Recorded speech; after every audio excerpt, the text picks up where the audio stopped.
Hello, very good morning and welcome to other newspaper highlights. Today, Wednesday, 10th of May 2017. This is Edward with the highlights of today's English newspapers. As usual, we have three leading daily newspapers for the highlights: Daily Mirror, Daily News and Ceylon Today. Firstly, let's have a look on the Daily Mirror. The main headline highlights: GOVT'S parliamentary seat annulled. Parliament Secretary General informs Elections Commission. PREZ Gamage to replace her. Parliament has informed Elections Commission Chairman Mahinda Thesapiriya that UPFA MP Geeta Kumarasinghe's parliamentary membership has been annulled based on the Court of Appeal ruling that she was a dual citizen and as such could not continue to function as an MP. President's message on UN Vesak Day. President Maithripala Sirisena said yesterday that the opportunity offered to Sri Lanka to hold the 14th UN International Vesak Festival certainly demonstrated the recent victories the country had achieved in the international arena.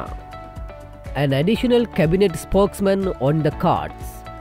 The government yesterday decided to appoint a new cabinet spokesman for the Sri Lanka Freedom Party instead of removing Health Minister Rajitha Senaratne from the post. Secondly, let's move to Daily News.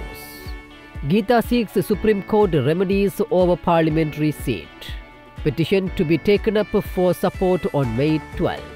CA directed AG to recover expenses caused to state by Kumarasinghe.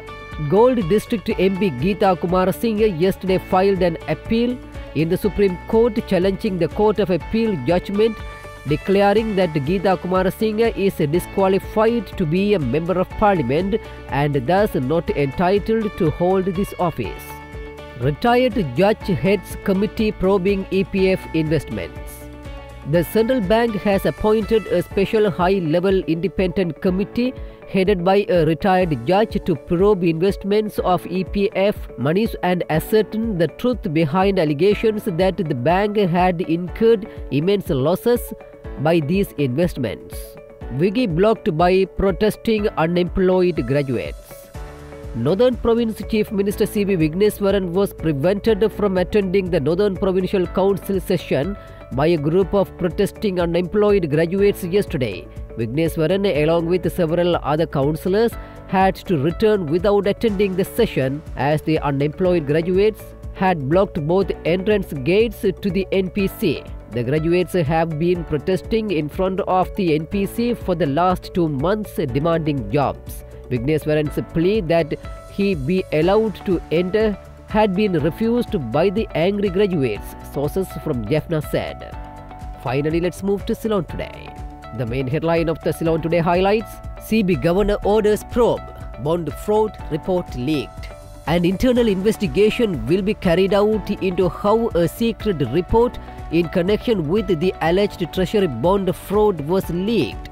Governor of the Central Bank of Sri Lanka, Dr. Indrajit Kumaraswamy said yesterday. He was speaking to the media at the Central Bank office where he explained recent economic trends and monetary policies. Dr. Kumaraswamy said, "We hope to decide on treasury bond interest rates by following auction methods in a transparent manner. Since it is still at discussion level, no final decision has been taken. We intend to introduce it during the month of July or so." President tells Cabinet, probe MR government's corruption. President Maithripala Sirisena has told his cabinet of ministers yesterday to prioritize probing all corruption activities of the previous regime.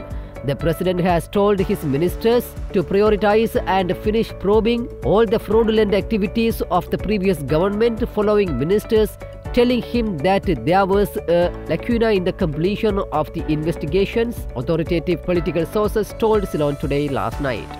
The president has also told his ministers to proceed with the development activities of the country as one team, devoid of party policies when it came to development projects as well.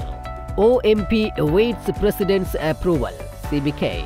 Chairperson of the Office of National Unity and Reconciliation Chandrika Bandaranayaka Kumaratunga revealed that the Office of Missing Persons will start its work once after approval from the President is obtained. Public should be educated on hybrid court, says CBK. Chairperson of the Office for National Unity and Reconciliation Chandrika Bandaranaike Kumardunga said the legal process of a hybrid code should be addressed step by step and explained well to the masses by senior members of the government. Now, for saying this, I could be bashed on social media platforms, but I have to tell the truth at some point, the former president told the media yesterday. The CTF, as an independent body, called for a hybrid code, and it was their suggestion at that time, and I was told the government had not accepted it. The idea is good but was not accepted at that time, she said. Ms. Kumardunga went on to say that the priority factor in transitional justice was to be fair by the victims, and the system should be the victim-centered process that explains what happened to their loved ones and whether they are living or dead. With that, let's come to an end of today's paper highlights. We will come with more news tomorrow morning. Thanks for listening to other newspaper highlights.